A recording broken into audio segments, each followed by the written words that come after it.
Vamos a tratar de continuar con estas consideraciones generales sobre el inicio de la fase preparatoria en el proceso penal venezolano a partir de la reforma 2021 del Código Orgánico Procesal Penal. Quien les habla es el profesor Ángel Serpa Aponte, y estas disertaciones virtuales las podrán encontrar ustedes en mi canal YouTube, Ángel Serpa Aponte, y nos encontramos ahorita en el análisis de la denuncia y la querella como actos proformadores de la acción penal. Esta clase está dirigida fundamentalmente a mis alumnos de la Universidad Santa María en la asignatura Derecho Procesal Penal 2, y estábamos abordando previamente el tema de la denuncia como acto que impulsa la acción penal. Previamente nos habíamos aludido a la semejanza entre la denuncia y la querella en ese proceso penal. Bueno, decía yo que en las características generales de esa denuncia era que podía ser genérica, podía ser específica, es decir, por decir que se denuncia por uno de los delitos contra la propiedad o un delito contra la persona, o individualizar el delito en concreto. De igual forma, uno podría presentar una denuncia sin un denunciado o presentar la denuncia indicando a ese denunciado en concreto. Como última característica que se mencionaba estaba el hecho que a los efectos de lograr la admisión de la denuncia, que recuerden ustedes que la inadmisión de la denuncia se denomina desestimación, tanto frente a la denuncia como frente a la querella, que ambas son por delitos de acción pública, se pueden interponer las excepciones.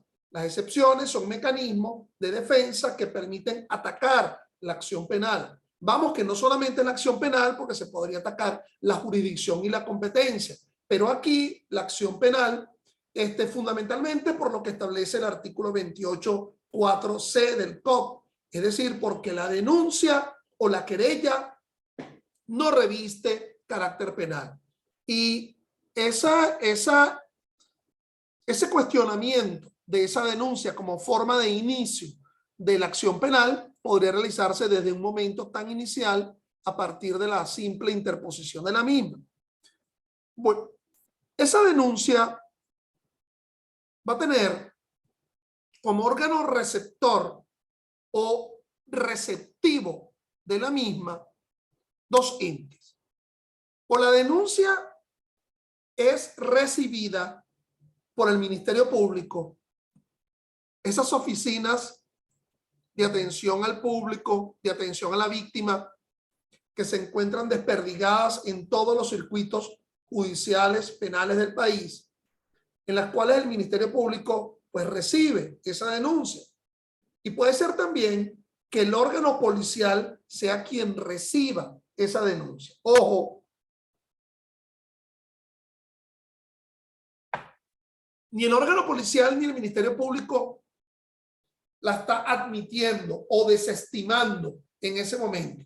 Solo asume una función receptiva o receptora, como una especie de catcher, recibiendo.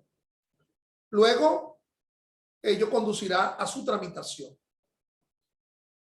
Esa denuncia, además de las otras características que hemos mencionado con anterioridad, puede ser verbalizada o por escrito. Si es verbalizada de boquita, surge la necesidad del levantamiento del acta de la denuncia, bien sea en sede fiscal o bien sea en sede policial.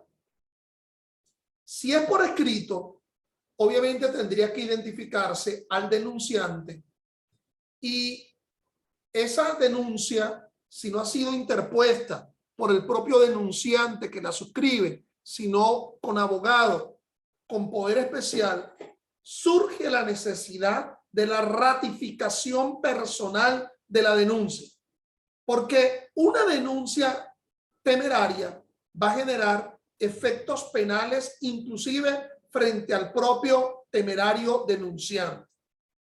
Una especie de reversión de la de la tortilla. Entonces, es importante la llamada ratificación de quien no ostenta la condición de denunciante en la propia presentación. Esos son los órganos receptores o receptivos de la denuncia. Esa denuncia va a conducir a un trámite a partir de la cual, si el fiscal considera que esa denuncia debe ser desestimada, la solicitud de desestimación la tiene que presentar en los 30 días siguientes ante el juez de control. La solicitud de desestimación de la denuncia. Ustedes preguntarán, ¿y en sentido contrario? Si el fiscal asume que debe admitirse la denuncia, bueno, la admisión de la denuncia es la imputación. Si el fiscal considera que esa denuncia debe ser admitida, la solicitud de imputación configura una admisión de la denuncia. El efecto de una admisión de la denuncia es una imputación por parte del fiscal del Ministerio Público. Y aquí se dividen las aguas. Ya flagrancia no podrá ser. Ya no podrá ser una presentación flagrante porque no había un sospechoso aprehendido. Ya no podrá ser. Tendría que solicitar esa imputación. Si se tratara por un delito menos grave, lo cual no nos ocupa ahorita porque estamos hablando solamente del procedimiento ordinario, esa imputación tiene que ser en sede judicial. Es decir, la imputación del denunciado. Si se tratara de un delito grave, pero que el fiscal entiende que por las razones que sea, por la magnitud del daño causado, por la pena eventual que conlleva cierta, es de cierto relieve ese delito, bueno, va a solicitar la orden de aprehensión ante el juez de control. Esa solicitud de orden de aprehensión configuraría una admisión de la denuncia. Si lo quiere imputar sin orden de aprehensión, si seguimos el criterio de la circular del Ministerio Público y el entendimiento del 126A del COP, que esa imputación es en sede fiscal, bueno, esta notificación que le hará el Ministerio Público a que acuda a los efectos de la imputación del hecho que ha sido denunciado. Previamente deberá acudir ese denunciable, ese imputable, porque ya ha sido denunciado, a sede judicial para el nombramiento de su abogado o, en caso contrario, la designación de un defensor público, que es el que lo iría a acompañar a la sede fiscal a los efectos de la imputación si se acoge ese criterio. La desestimación lo asumirá el juez de control. Ese juez de control desestimará esa denuncia a pedimento del fiscal porque el hecho no reviste carácter penal. Lo hará los 30 días siguientes. El fiscal tendrá que hacerlo los 30 días siguientes luego de la presentación de la denuncia. Ese juez tendrá que pronunciarse en los 3 días siguientes a la solicitud de la presentación de la desestimación, que sería una inadmisión de la denuncia, porque el hecho no revista carácter penal, porque ocurrió la prescripción, porque se trata de un delito de acción pública. Vamos a hablar de una prima hermana de esa denuncia, que es la querella. ¿Okay? La querella es otro acto proformador de la acción penal. Esa querella es por delito de acción pública. Esa querella se diferencia de la denuncia en que tiene que ser por escrito. No puede ser verbalizada. Pero además, la querella necesariamente tiene que ser interpuesta por la víctima del delito por el cual se está querellando. un delito de acción pública. La víctima secundaria sí es tolerable que presente querella. A ver, ustedes debieron haber visto sujetos y partes procesales en Derecho Procesal Penal 1. Yo se los recuerdo. Dentro de esos sujetos procesales, conforme al 121, está la víctima, quien es ofendido directamente por el delito. Una persona natural o una persona jurídica, porque podría ser que la persona jurídica es ofendido por el delito. Una asociación, una fundación, una persona jurídica, una persona de derecho moral, una persona moral. No hay derecho moral, la moral se diferencia del derecho.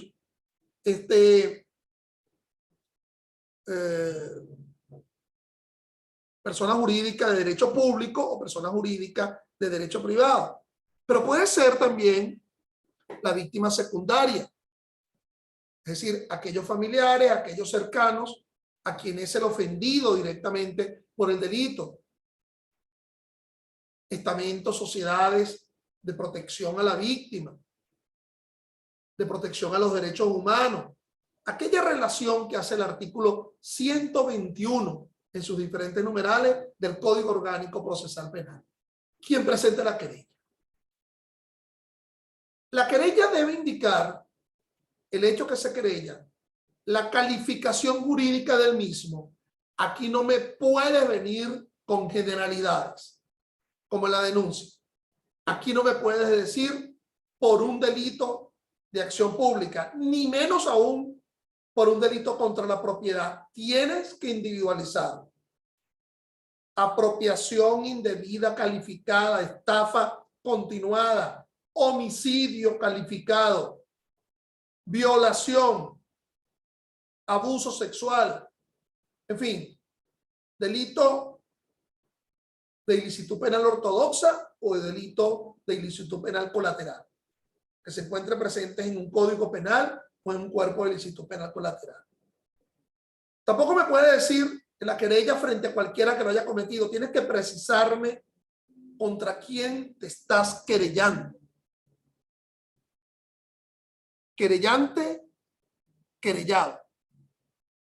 Querellante, la víctima. Querellado, a quien se está señalando o se está imputando frente a la comisión de un hecho. Utilicé la palabra imputación, pero en realidad el concepto de imputación vendría dada con la admisión de dicha querella. Yo siquiera considero que la presentación de la querella es una de las fórmulas de imputación material, sino la admisión de la querella por parte del juez de control. Porque aquí tenemos otra gran diferencia. La denuncia se presenta, como te lo dije, ante la policía, cualquier órgano policial. No me alces la mano a preguntármelo. Cualquiera. Cuerpo de Investigaciones Científicas, Penales y Criminalísticas, SEBIN, policías municipales, policía militar, Fuerzas Armadas de Cooperación, en fin. En cambio, la querella se interpone ante el juez de control. ¿Qué juez de control? Ante el juez de control que es competente en razón del territorio en donde se haya cometido el delito que se querella, en razón de la materia del delito que se querella. Calle Simón Planas de Santa Mónica. Allí se cometió el delito. Robo impropio en la modalidad de arrebatón. No supera los 8 años en su límite máximo. Entonces la querella tendría que interponerse ante el juzgado de control de instancia municipal, porque es un delito menos grave, del circuito judicial penal del área metropolitana de Caracas. Pero además debe atenderse si existe o no un fuero procesal. ¿De quién? Pero de ambos. del querellante o del querellado. Me explico.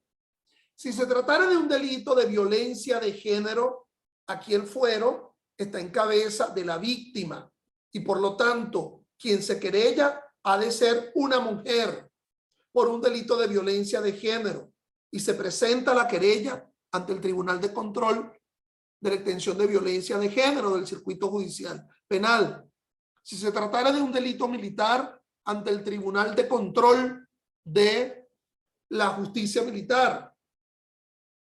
Si se tratara de un delito cometido por un adolescente mayor de 14 y menor de 18, ante un tribunal de control del sistema penal de responsabilidad de adolescente. Entonces, la competencia del tribunal de control ante el cual se presenta la querella. En realidad, mis estimados, el asunto no es tan directo. A nivel práctico, esta querella se presenta en la oficina distribuidora de causas que están en los circuitos judiciales y se dirige, se deja el espacio en blanco, tribunal, así como en Ascua, ¿verdad? Se deja un espacio en blanco de control del circuito judicial penal, extensión violencia de género o tribunal de control de instancia municipal, si se estaría querellando por un delito de menos grave. Hecho, calificante, querellante, querellado. Vuelvo con las diferenciaciones.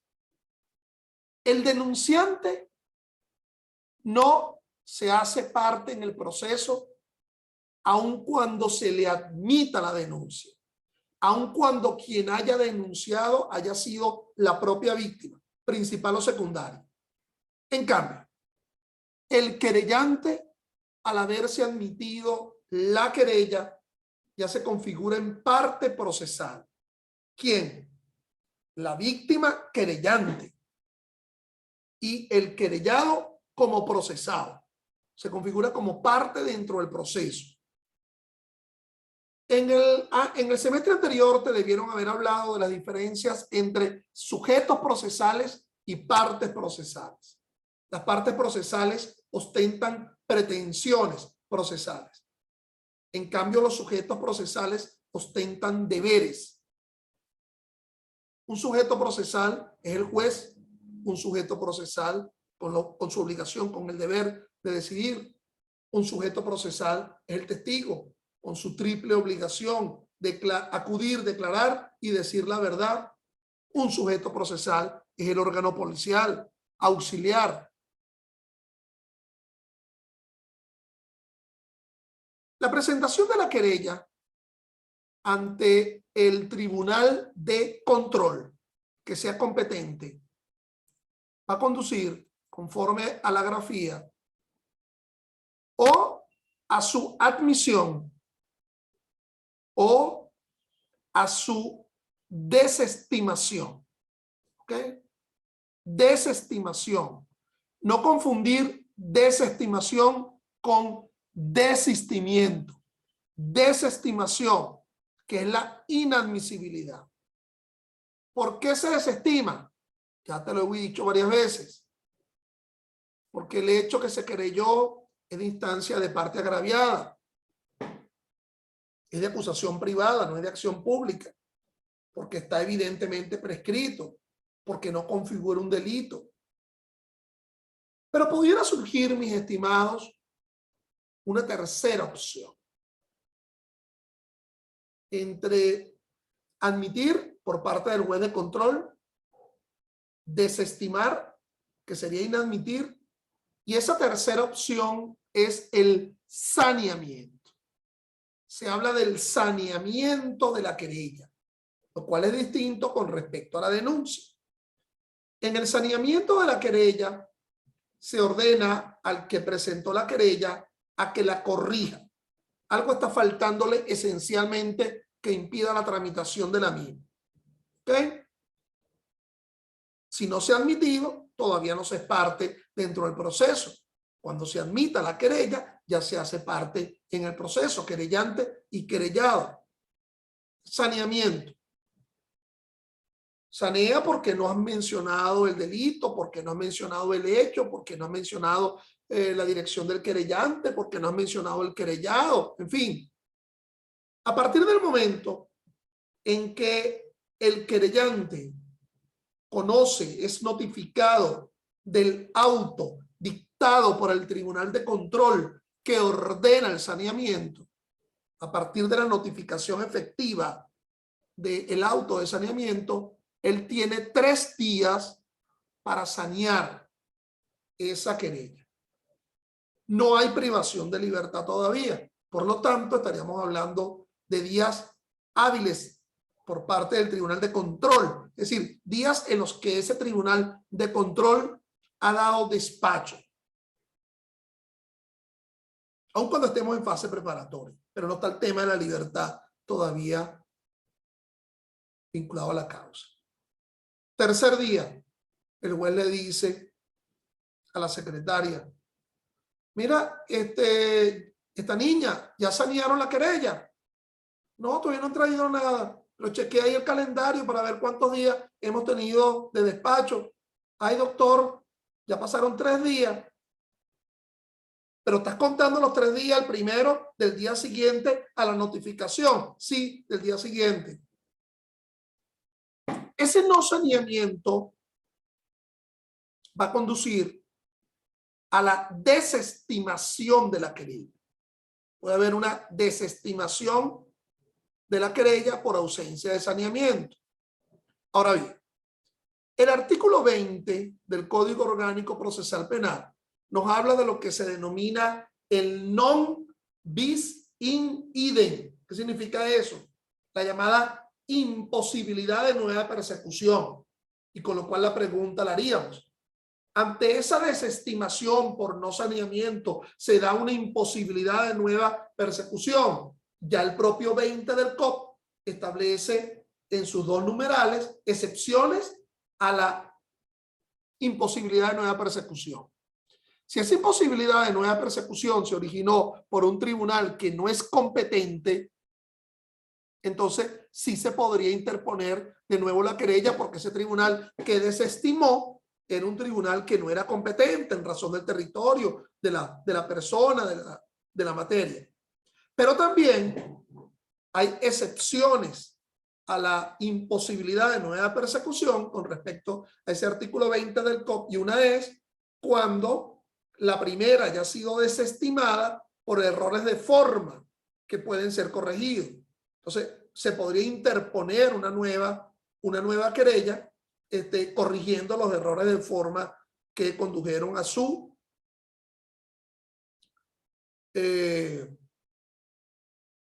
desestimación por no saneamiento. A partir de ese momento, si el juez de control admite la querella, remite las actuaciones al fiscal del Ministerio Público. Recuerda que hasta ahora no hay ningún fiscal del Ministerio Público asumiendo la causa, porque esto se conoció, fue por la echadera de dedo de alguien que presentó una querella, un acto proformador que empuja la acción. Esto se remitirá al fiscal superior del circuito para que le asigne la causa a un fiscal subalterno, que puede ser por circuito o nacional. Si se tratara de un delito de violencia de género, bueno, será ante el tribunal, ante el fiscal de violencia. Si se tratara de un delito contra la propiedad, bueno, existen fiscalías especializadas en delitos contra la propiedad, al igual que existen fiscalías especializadas en homicidio, delitos contra la libertad sexual, cosa pública, delincuencia organizada, delitos contra los derechos humanos cometidos por funcionarios públicos en el ejercicio de sus funciones, fiscales, perdón, no quise decir delitos, fiscales en el ámbito del sistema penal de responsabilidad del adolescente, en fin, fiscales militares, si el delito fuera militar. Entonces, ahí la causa en el fiscal del Ministerio Público Y previo a yo abordarte lo que haría el fiscal del Ministerio Público frente a la querella interpuesta, hay una palabrita que se parece mucho a la desestimación, pero que, cuidado, que es el desistimiento. Recuerda, la víctima presentó la querella, se le admitió y allí a partir de ese momento ella ostenta o él ostenta la condición de parte procesal, al igual que el querellado ya es parte procesal.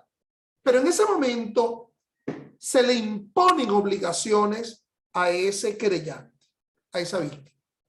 Una vez que esa víctima se le admite la querella y lo admite el Tribunal de Control, por cierto, lo realiza inaudita alteram pars. No es necesario que sea en audiencia, en la propia intimidad del juez. Una vez que se admite esa querella y que ostenta esa víctima querellante la condición de parte, a esa víctima se le generan cargas procesales, deberes procesales. ¿Cuáles? Asistir a las audiencias a las que se le convoque. Sede judicial. Asistir a las reuniones que el Ministerio Público le solicite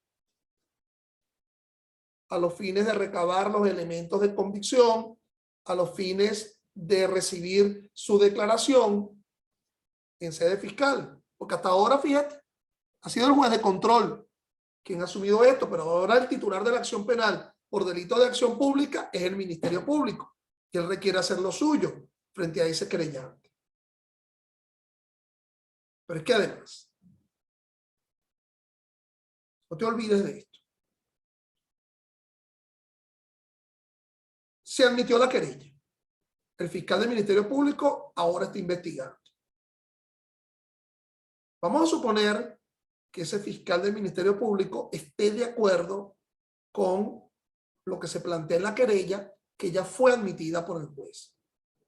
Ese fiscal del Ministerio Público le surge la necesidad de la imputación. Venimos con el eterno problemita. Si aceptamos conforme al 126 que la imputación formal es en sede fiscal, entonces se notifica a los efectos de la imputación en sede fiscal. Si el fiscal entiende que no va a comparecer, que se va a abstraer del proceso, a ese querellado se le solicita la orden de aprehensión al Tribunal de Control. ¿Ok? Pero lo que quiero significar es que una vez que el fiscal del Ministerio Público lo haya imputado directamente al querellado, al fiscal le genera el derecho a deber de acusar, es decir, de la presentación de una acusación. El fiscal pudo haber considerado que a pesar que el juez admitió la querella, más bien lo que debe solicitarse es un sobreseimiento. Profesor, ¿y sobreseimiento si no ha habido imputación fiscal? Sí, pero ya hubo una imputación material, que fue cuando el juez admitió la querella. Eso no puede quedar así con una simple desestimación. Tendría que solicitarse el sobreseimiento como acto conclusivo. Pero vamos a entender que el fiscal está de acuerdo en el hecho, en la calificante que fue admitido por el juez de control por la previa presentación de la querella y presenta la imputación. Luego de la presentación de la imputación, al fiscal se le genera la posibilidad de presentar la acusación pública, que lo hará ante el Tribunal de Control que ha admitido la querella, la presentación de la acusación. Recuerden ustedes que una cosa es imputación y otra cosa es acusación. La imputación es el sustrato de una acusación. Y por favor, mis alumnos de la Universidad Santa María estén pendientes allí con sus preguntas y comentarios, porque todas estas las vamos a resolver en una reunión de dudas o de consulta que específicamente para ustedes, solamente para ustedes, vamos a tener el próximo martes a las 7 de la noche porque los exámenes comienzan el miércoles, el primer examen comienza el miércoles a las 4 de la tarde. Entonces vamos a tener una reunión de dudas y de consultas, vayan anotándolas, o cualquier otra duda, escriban a mi correo, y al igual que todos los que están escuchando esta disertación, bien sea a los mensajes del YouTube, en donde queda esto, yo al final de eso, yo coloco el link, ¿verdad? De lo que estoy abordando. Bueno, entonces, ¿por qué tengo toda esta referencia? Vamos a volver un poco atrás. Te dije que al querellante, al que se le admitía la querella, a pesar que se le admitió la querella, se le puede declarar con posterioridad el desistimiento. Desistimiento. Desistimiento. ¿Hasta cuándo lo repito? Desistimiento. No es lo mismo que desestimación. A mover esos labios y esa boca. Desistimiento.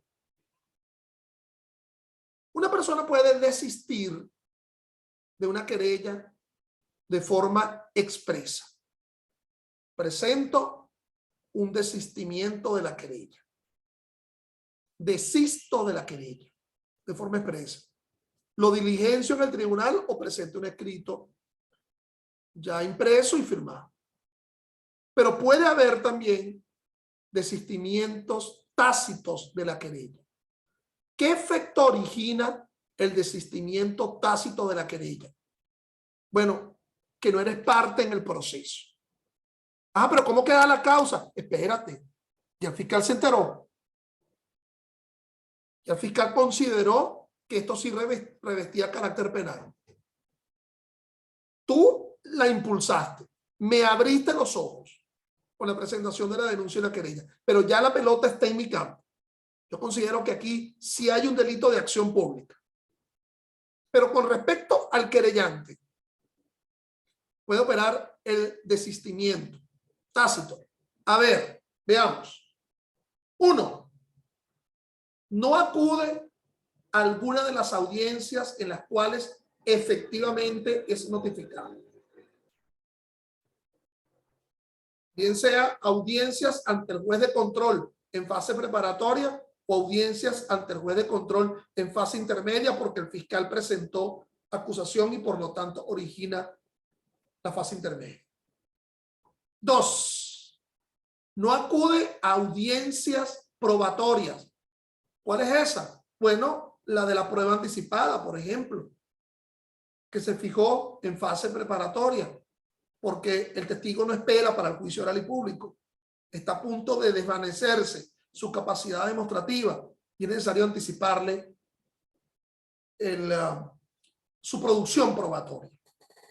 ¿Qué más? No acude a alguna notificación que le haga el tribunal o que le haga el Ministerio Público. Ahí se configura el desistimiento. Pero hay una causa para ese desistimiento, que por eso te hice toda esta explicación posterior, que el fiscal acusa después de haber imputado, etc. Porque una vez que el fiscal acusa y su acusación se denomina acusación pública, a la víctima se le exige, la víctima querellante, solo a la víctima querellante, a la que se le admitió su condición de querellante, se le exige la presentación de la acusación particular propia. Así se llama. La acusación de la víctima por delito de acción pública. No confundirla con la acusación privada por delito de instancia de parte agraviada. Acusación particular propia. Dirá la víctima, ya yo hice lo mío, ya yo presenté la querella, porque ahora tengo que volver ahí. No, porque se te renace la carga procesal. A mí me van a disculpar el eterno ejemplo que siempre en este momento hago yo. Horrible, feo, medio escatológico. Pero es cuando la gente engorda, como he engordado yo, o rebaja. ¿Ok? Ya dirá, bueno, la liga de la ropa interior ya no da lo mismo. ¿Ok? O sea, no te mantienes con lo mismo. Es necesario otra carga. ahora tienes que presentar tu acusación particular propia, aunque hayas abierto el proceso impulsándolo con la querella. Pero no te quedas allí solamente, sino que con la presentación de la acusación particular propia es obligatorio que ofertes pruebas. Si no presentas acusación particular propia, víctima, querellante, admitido, o no te adhieres con H en el medio, adhesión a la acusación pública, o si presentando la acusación particular propia no promueves prueba, se opera el desistimiento de la querella. Por cierto que dentro de la promoción probatoria podría bastar con decir yo me acojo a la comunidad probatoria, es decir, yo acepto las pruebas que ha presentado el fiscal del Ministerio Público en su acusación pública. Entonces, mis estimados alumnos, hasta el tema de la querella, es decir, tema 1 y tema 2 del temario va para este examen del día del miércoles de la semana que viene. Gracias.